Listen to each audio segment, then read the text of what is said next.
Dan pada kesempatan yang baik ini juga kami mengajak pada seluruh masyarakat dan terkhusus kepada para generasi muda, marilah bersama-sama untuk memperkuat ketakwaan kita kepada Allah Subhanahu wa Ta'ala.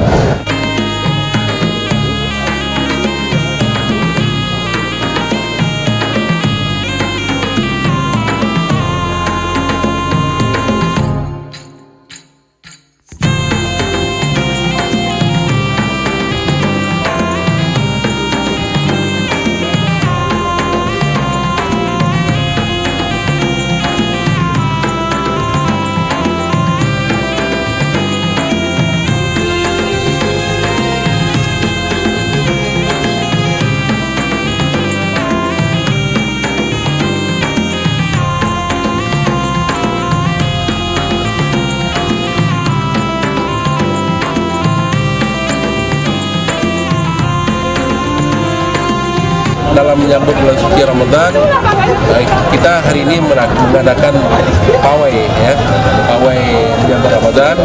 Kemudian di samping itu juga kita akan mengadakan berbagai aktivitas di bulan Ramadan seperti safari. Kemudian sebelumnya kita juga mengadakan operasi pasar agar harga tidak terjadi kenaikan.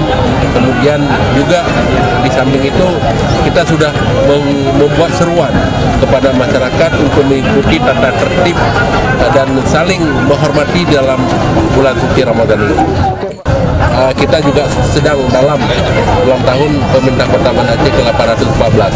Jadi ini sebagai rasa syukur, sebagai rasa kebersamaan, ini kita laksanakan ini, dan kita harapkan seluruh warga Banda Aceh mempunyai rasa memiliki yang tinggi terhadap kota saya Banda Aceh, agar masyarakat bersama membangun Banda Aceh. Kita punya cita-cita semuanya mewujudkan Banda Aceh gemilang dalam DKI.